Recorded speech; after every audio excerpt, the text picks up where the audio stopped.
भारतीय संस्कृति में यज्ञ, योग एवं आयुर्वेद जैसी अमूल्य विद्याएं हैं, जिसका मूल है वेद। इतिहास की ओर दृष्टि डालें तो भगवान राम, भगवान कृष्ण से लेकर राजा महाराजाओं, ग्रामवासियों व अरण्यवासी ऋषियों की कुटियों तक नित्य व नैमित्तिक यज्ञों का प्रचलन देखने को मिलता है। आज पूरी दुनिया में केवल वायु प्रदूषण से प्रतिवर्ष 70 लाख से अधिक लोग मौत के मुंह में समा जाते हैं। प्रकृति के साथ मनुष्य के ऊपर भी अब खतरे की घंटी बज चुकी है। विकास की दौड़ में हम प्रकृति का जतन करना भूल गए हैं। मनुष्य अन्न के बिना 3 महीने, पानी के बिना 3 सप्ताह जीवित रह सकता है, परंतु हवा के बिना 2 मिनट भी नहीं।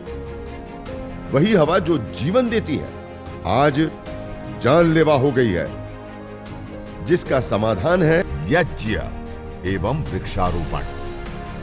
वेद का उद्घोष है, अयम यज्ञो भुवनस्य नाभिः। यज्ञ पंचभूतात्मक देह से लेकर ब्रह्मांड तक में स्वास्थ्य एवं संतुलन को कायम करता है। वैज्ञानिक शोध दर्शाते हैं कि यज्ञाग्नि में उत्तम गुणवत्ता युक्त घृत, जड़ी बूटियां एवं समिधा आदि की मंत्रोच्चारण पूर्वक आहुति देने पर वो द्रव्य अत्यंत सूक्ष्म व आरोग्य वर्धक होकर हमें स्वास्थ्य एवं दीर्घायुष्य प्रदान करता है। हमको पूर्ण रूप से स्वास्थ्य प्रदान करती है। तो इसी क्रम में आज हम आप सभी को आज हम बताएंगे कि कैसे जो यज्ञ की भस्म है उसके सेवन से रोगों से हम छुटकारा पाते हैं। तो आज यह हमारे लिए सौभाग्य की बात है कि आपको प्रत्यक्ष देखने को मिलेगा, अपनी कहानी, अपनी जुबानी आपको सुनने को मिलेगा। तो मैं आमंत्रित करता हूँ आदरणीय भाई सुरेश जी को, जो कल ही प्रैक्टिकल से हमको जो लाभ मिला उसको बताएंगे अपने वाणी से। भाई सुरेश जी। पूज्य स्वामी जी एवं सभाखंड में उपस्थित आप सभी मरकच्चो ग्रामवासियों का मैं हार्दिक अभिनंदन करता हूं, सबको नमन करता हूं, प्रणाम करता हूं। पिछले विगत 5 दिनों से आप जो यज्ञ संबंधित बातें, यज्ञ विज्ञान से यज्ञ की महिमा सुन रहे हैं, उसी कड़ी में कुछ और नई बातें आपके समक्ष लाने का आज फिर पुनः एक बार प्रयास रहेगा हमारा। अभी अभी आप पूज्य स्वामी जी के मुखारविंद से सुन रहे थे कि वायु और जल के द्वारा जो अपने शरीर को साधता है उसकी आयु बढ़ती है, उसकी आयु लंबी होती है।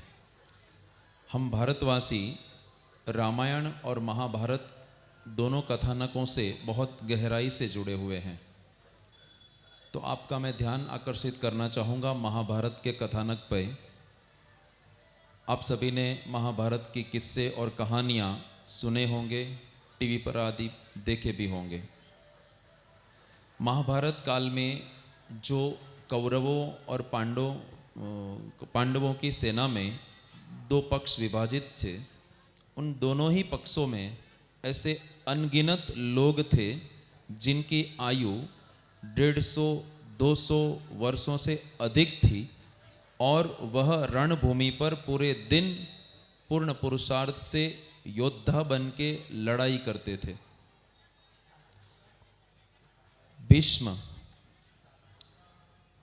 भीष्म महाराज की आयु उस समय 245 वर्ष की बताई जाती है। ये महाभारत का ही प्रमाण है। शास्त्रों के विद्वानों ने ये परंपरा से आई हुई हमारी जानकारियाँ और विज्ञान सत्य पर आधारित है। ये कोई आश्चर्य दिखाने वाली, चमत्कार दिखाने वाली कहानियाँ नहीं हैं।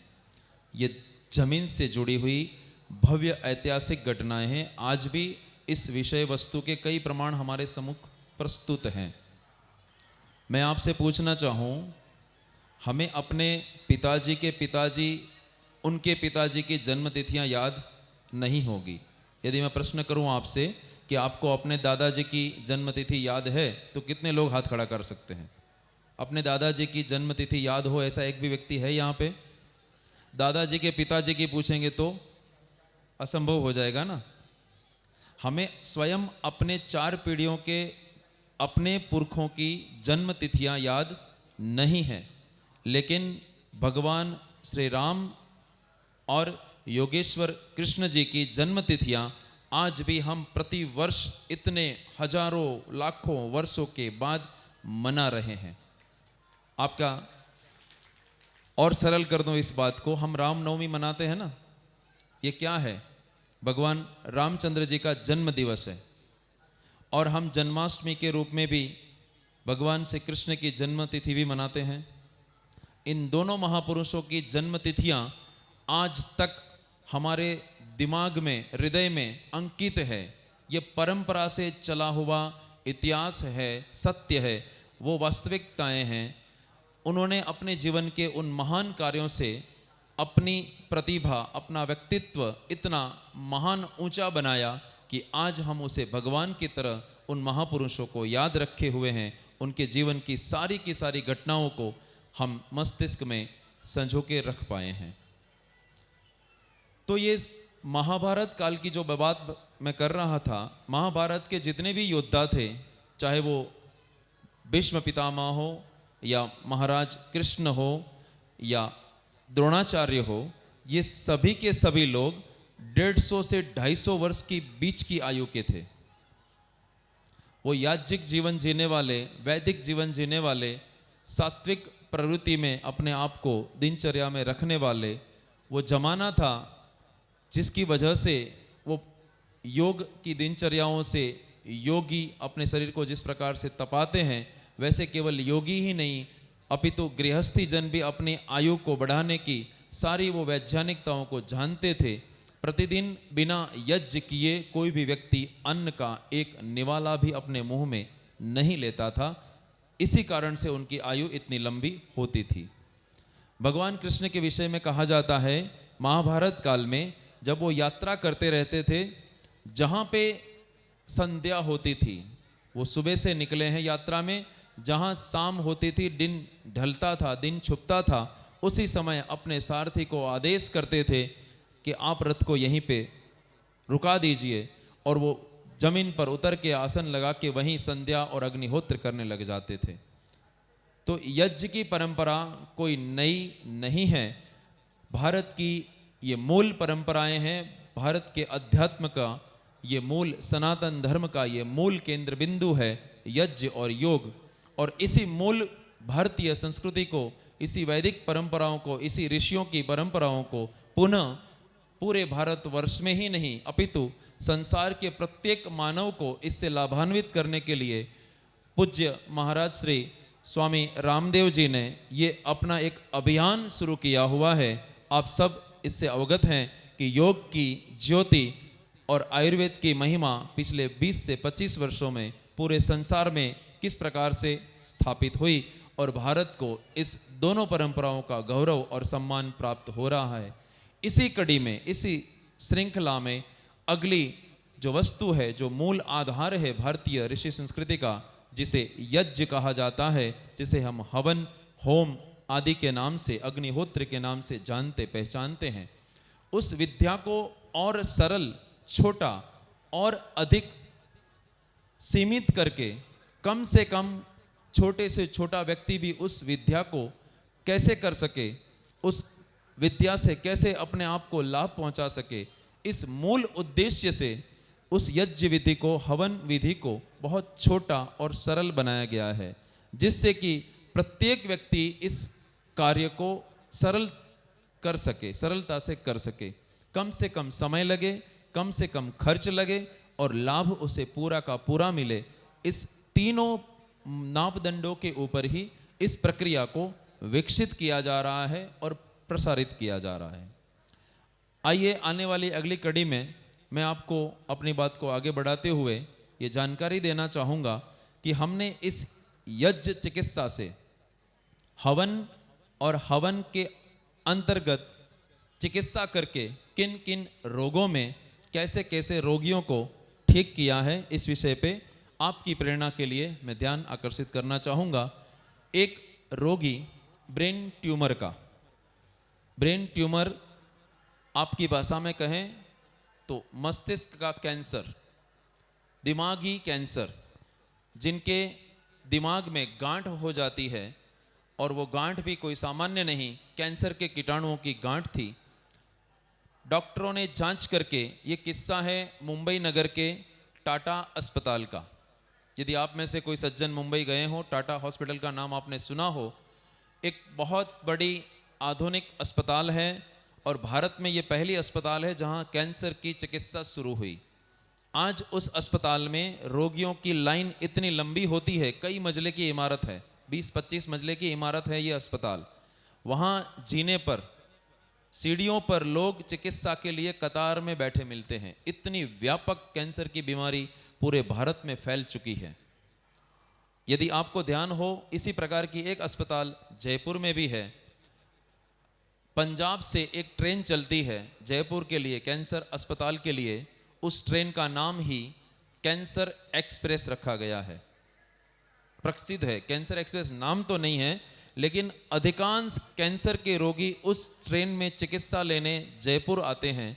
इसलिए उस ट्रेन का नाम ही कैंसर ट्रेन के नाम से, कैंसर एक्सप्रेस के नाम से प्रसिद्ध हो चुका है। इतनी भयावह बीमारी ये पूरे भारत में फैल रही है, गांव गांव में जा रही है।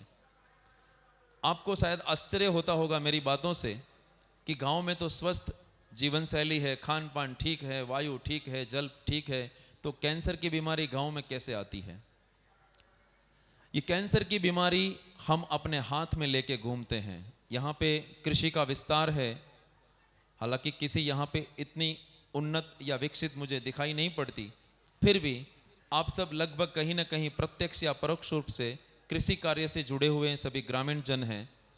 हम जो कृषि में यूरिया, फास्फोरस, पोटास, डीएपी आदि जो खादों का, रासायनिक खादों का जो प्रयोग करते हैं और जो कीटनाशक उस पर छिड़कते हैं, ये दोनों के प्रयोग से उसमें उत्पन्न होने वाली फसल पूरी तरह से कैंसर उत्पन्न करने वाली विषैली हो जाती है। और आज जो हम फल सब्जियां या अन्न खा रहे हैं, जितने भी प्रकार की फसलें पकाई जा रही है, उसमें अधिकांश रासायनिक खादों का और केमिकल युक्त रासायनिक कीट नियंत्रकों का प्रयोग किया जाता है, जो हमारे स्वास्थ्य के लिए अत्यंत हानिकारक है। हमें और कोई भी अन्य व्यसन न होते हुए भी, काफ़ी बार तंबाकू को व्यसन का कारण बताया जाता है, लेकिन कभी कोई माता बहन को कैंसर होता है तो ये समाज में बात मान्यता के रूप में बताई जाती है कि भैया देखो, इनको तो कोई व्यसन नहीं है, ये न सिगरेट पीती है न तंबाकू खाती है, फिर भी इसे कैंसर क्यों हो गया? तो माताओं बहनों को जो कैंसर हो रहा है उस पर कई लोगों ने अनुसंधान किए। उसमें एक और बात निकल के सामने आई कि आज जो हमारा अन्न, जल और वायु दूषित हुआ है, फल सब्जियां दूषित हुई है, उसके कारण से प्रसूता के दूध में भी जहर पाया गया है। माताओं के दूध के सैंपल को चेक किया गया, जो बच्चों को पिलाती हैं, छोटे बच्चों को, नवजात शिशु को, उन माताओं के दूध में भी ये विष आ चुका है। इतना हमारा शरीर विष से भर गया है, हमारा अन्न, जल, वायु संपूर्ण रूप से दूषित हो चुका है। तो इसके सामने सुरक्षा करने में, हमारा बचाव करने में आज का आधुनिक विज्ञान भी, आज की बड़ी बड़ी अस्पतालें भी, आज के बड़े बड़े डॉक्टर भी कहीं ना कहीं अपने आप को असमर्थ पाते हैं। यदि हम अपनी सुरक्षा स्वयं करना चाहते हैं, यदि हम अपने परिवार को स्वयं ही स्वस्थ रखना चाहते हैं, तो उसका छोटा, सरल और कम खर्च का उपाय है अग्निहोत्र हवन। हम आपसे पुनः पुनः यही प्रार्थना कर रहे हैं, आज भी करूंगा, कि आप इस विद्या को जानें, समझें और अपने परिवार में इस विद्या को अपनाएं और अपने संपूर्ण परिवार को स्वस्थ बनाएं, निरोग बनाएं। फ्रांस राष्ट्र के एक वैज्ञानिक हैं टेल नामक वैज्ञानिक ने एक अनुसंधान करके पूरे संसार को एक सूचना दी कि यदि 300 से 400 डिग्री टेम्परेचर में जलती हुई अग्नि पर किसमिस, क्या कहते हैं उसे आप, मुनक्का, किसमिस को मुनक्का कहते हैं, किसमिस और मुनक्का 300 से 400 डिग्री सेल्सियस तापमान पर गौ घृत के साथ, गाय के घी के साथ यदि किसमिस मुनक्के को जलाया जाए तो टाइफाइड और फ्लू नामक बुखार के जो मूल वायरस कीटाणु होते हैं वो 10 से 5 मिनट में नष्ट हो जाते हैं। ये बहुत बड़ी जानकारी उन्होंने कई वर्षों पहले अनुसंधान किया है। इसी प्रकार का एक अनुसंधान हुआ है पूना के फर्ग्यूसन कॉलेज में। यदि आप में से कोई पूना शहर गए हो तो वहाँ पे एक बहुत पुराना कॉलेज है, यूनिवर्सिटी है, फर्ग्यूसन कॉलेज। अंग्रेजों के समय की वो इंस्टीट्यूट है, बहुत पुरानी। वहाँ पे वैज्ञानिकों ने अग्निहोत्र पे, हवन पे शोध करने के लिए एक प्रकल्प बनाया कि रासायनिक गैसों का किस प्रकार से हवन के माध्यम से निवारण होता है। आज हम अपने घरों में रहते हैं, छोटे से 2 कमरों के 3 कमरों के मकान में 4, 5, 6, 8 सदस्य उसमें निवास करते हैं। प्रत्येक व्यक्ति के शरीर से अलग अलग प्रकार की गैसें रिलीज होती है। हम अपने उच्छ्वास के कारण से, श्वास प्रश्वास की प्रक्रियाओं के माध्यम से, मल मूत्र इत्यादि के त्याग के माध्यम से, हमारे शौचालयों से, हमारे अन्न जल सड़ने बिगड़ने के कारण से, पुराने गद्दे, पुराने कपड़े जो हम घर में प्रतिदिन धुलाई नहीं करते, हम अपने कपड़े तो धोते हैं लेकिन बहुत से ऐसी व्यवस्थाएं होती है जिसे हम रोज साफ नहीं करते। आप अपने सोफा को, अपने गद्दे को, अपनी चद्दर को रोज तो नहीं धोते ना, सप्ताह में 10 दिन में 15 दिन में धोते हैं। इन सभी वस्तुओं में कहीं ना कहीं फंगल बैक्टीरियल इन्फेक्शन क्रिएट होते हैं। ऐसे रोग उत्पन्न करने वाले सूक्ष्म जंतु उत्पन्न होते हैं। उसको नष्ट करने के लिए ये अग्निहोत्र अमोघ शस्त्र है। उन सभी के उत्पन्न होने के बाद एक विशिष्ट प्रकार की गैस निर्माण होती है हमारे घर के अंदर ही, जो हमें बहुत अत्यंत नुकसान करती है। हमारे घर गैस चैम्बर जैसे बन जाते हैं। इस प्रक्रिया के मूल उद्देश्य को लेकर कि अपने घरों को विषमुक्त कैसे किया जाए, कैसे रासायनिक गैसों के दुष्प्रभाव से हम अपने परिवार को बचा सकें, इस मूल उद्देश्य को लेकर फर्ग्यूसन कॉलेज के 2 साइंटिस्टों ने एक्सपेरिमेंट किया। उन्होंने एक हवा चुस्त कमरा बनाया। उस कमरे में पहले से ही जहरीली गैसें भर दी। जो गैस की तीव्रता इतनी अधिक थी कि यदि उसमें खुली नाक से सांस ली जाए तो 2 से 5 मिनट में आप मृत्यु को प्राप्त हो जाएं। ऐसे विषैली गैसों को पहले से ही भरा गया। उस गैस को भरने के बाद 2 वैज्ञानिक अपने साथ में ऑक्सीजन सिलेंडर और मास्क लेकर के उस कक्ष के अंदर प्रवेश करते हैं और वो वहाँ पे बैठ के अग्निहोत्र करते हैं। जो आपको छोटा सा ये 10-15 मिनट का प्रैक्टिकल परसों यहाँ करके दिखाया गया, जिसकी बार बार महिमा गाई जा रही है, उसी अग्निहोत्र की मैं बात कर रहा हूँ। एक 10-15 मिनट का अग्निहोत्र उसी फर्ग्यूसन कॉलेज में आज से कई वर्ष पहले उस जहरीले गैस वाले कमरे में किया गया। 15 मिनट के उस अग्निहोत्र से वहाँ पे मीटर लगे हुए थे रीडिंग के लिए कि जहरीले गैसों का प्रभाव किस प्रकार से कौन से स्तर पे है, कम हो रहा है या नहीं। वो मीटरों ने आधे घंटे के अंदर अपने सारे फिगर 0 पे ला दिए और वो साइंटिस्ट मास्क निकाल के उसी कमरे में बैठ पाए। ये आज पूरा एक्सपेरिमेंट फर्ग्यूसन कॉलेज के उस एक्सपेरिमेंट कमरे के बाहर लगा हुआ है। ऑनलाइन भी इसकी जानकारी है, आप देख सकते हैं। जिस प्रकार से पूज्य स्वामी जी ने भोपाल गैस कांड की घटना का वर्णन किया, ये सारी चीजें गूगल पे अवेलेबल हैं। अग्निहोत्र हवन 10 से 15 मिनट की इस विधि से कितना भद्र, कितना उत्तम हमारा कल्याण स्वास्थ्य के परिप्रेक्ष्य से होता है, ये तो आपको गूगल पे मिल जाएगा। केवल ये स्वास्थ्य को ही सुरक्षित करता है ऐसा नहीं है, ये पर्यावरण के सभी पंच महाभूतों का एक अच्छा बैलेंसिंग है, संतुलन है। और कहने वाले किसी व्यक्ति ने लिख दिया कि अग्निहोत्र, जैसे हम सुबह प्राणायाम सीखते हैं ना, पूज्य स्वामी जी सिखाते हैं, जैसे ये स्वास्थ्य के कपालभाति, अनुलोम विलोम, भस्त्रिका आदि हमारे शरीर के प्राणायाम हैं, उसी प्रकार अग्निहोत्र इस पर्यावरण का प्राणायाम है। अग्निहोत्र के करने से इस पूरे भूमंडल में एक संतुलन निर्मित होता है जो पंच महाभूतों की परिस्थितियों को अनुकूल बनाता है। कुछ विशिष्ट प्रकार के सूक्ष्म जीवाणु उस हवन कुंड के माध्यम से बढ़ते हैं जो हमारे स्वास्थ्य की रक्षा करते हैं। जो हानि करने वाले जीवाणु होते हैं, रोगाणु होते हैं, उसको नष्ट करने में केवल 10 मिनट लगती है, केवल और केवल 10 मिनट। इसी कड़ी में मैं ब्रेन ट्यूमर पेशेंट की जो बात कर रहा था, आगे आपको उसका विस्तार से वर्णन करूं। टाटा अस्पताल में एक बहन थी 40 वर्ष की पेशेंट, जो वहां जाती है अपने ब्रेन ट्यूमर का इलाज कराने। उन्हें प्राइवेट फैकल्टी में ट्रीटमेंट कॉस्ट 30 लाख रुपए बताई जाती है और 5% की गारंटी दी जाती है कि ये ब्रेन ट्यूमर आपका क्रिटिकल है, इसको ऑपरेट करने पर आप कोमा में जा सकती हैं और वो कोमा से बाहर आने का चांस केवल 5% है। आपके बचने का, होश में रहने का, जिंदा रहने का चांस, संभावना 5% है और खर्च 30 लाख है। दूसरी फैकल्टी है टाटा अस्पताल की जो चैरिटी बेस पे चलती है। उस फैकल्टी में ट्रीटमेंट कॉस्ट कम थी, 2-3 लाख रुपए थी, लेकिन वहाँ पे वेटिंग 2 महीने का था।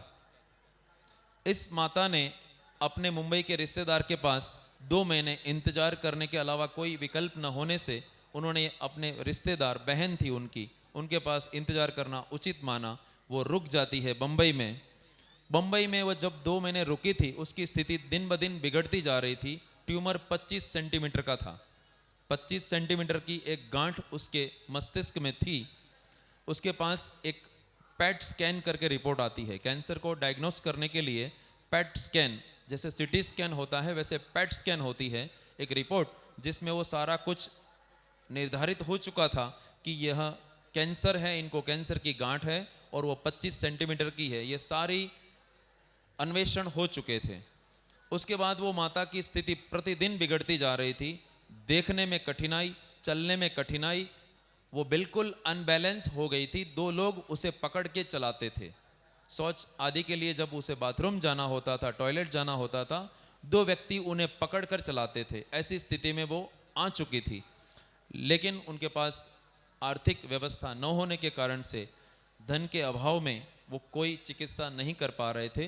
2 महीने के इंतजार के अतिरिक्त उनके पास कोई विकल्प नहीं था। ऐसी स्थिति में उनको कहीं ना कहीं से पता चलता है कि आजकल पूज्य स्वामी रामदेव जी के द्वारा एक पास में ही योग क्लास चल रही है, वहाँ पे हम जाते हैं। 2 महीना हमें इंतजार ही तो करना है, तो चले हम योग क्लास में जाएं, वहाँ से कुछ और थोड़ा स्वास्थ्य ठीक होगा, कुछ फ़ायदा मिले, कुछ जानकारी मिले। ऐसी भावना और अपेक्षा लेकर वो हमारी योग क्लास में आती है। योग क्लास में आने के बाद, उनकी परिस्थितियों को देखने के बाद, उस योग शिक्षक ने एक डॉक्टर का उन्हें पता दिया, रेफरेंस दिया। उस डॉक्टर का नाम है डॉक्टर तारा सिंह, जो मुंबई में इस हवन चिकित्सा के द्वारा पिछले 30 वर्षों से हजारों लोगों को ठीक कर चुके हैं, हजारों लोगों को। लेकिन आज मैं अपनी बात को रोकूं उससे पहले 2 छोटे छोटे चमत्कार आपके गांव के आपको दिखाकर हम जाएंगे। मैं विनती करूंगा राम भैया से वो वीडियो जरा प्ले कर दिया जाए।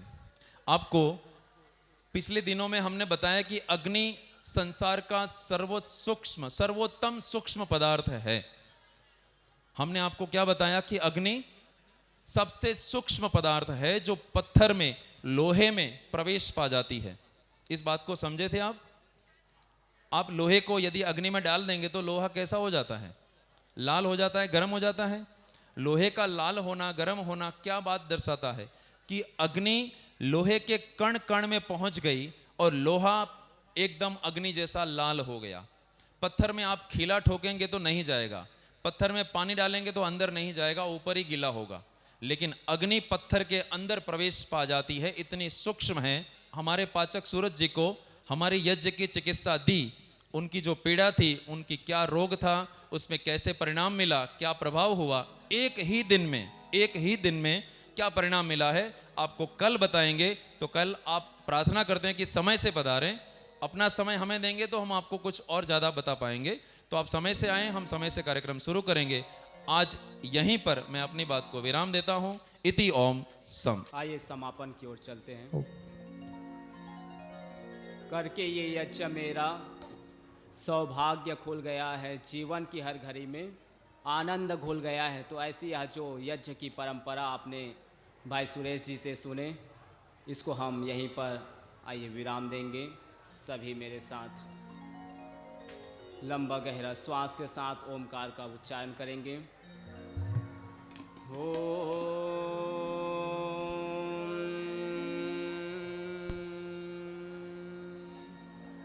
शांति शांति शांति।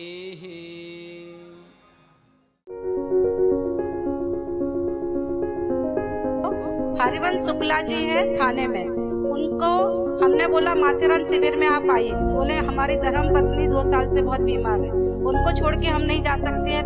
तो हमने बोला क्या तकलीफ है, तो उन्होंने तकलीफ बहुत दिलाई। अभी हम डॉक्टर तो है नहीं, जानते भी नहीं कि क्या तकलीफ है। तो हमने बोला कि आप यज्ञ क्यों नहीं करते हैं? बोलते नहीं आता हमको।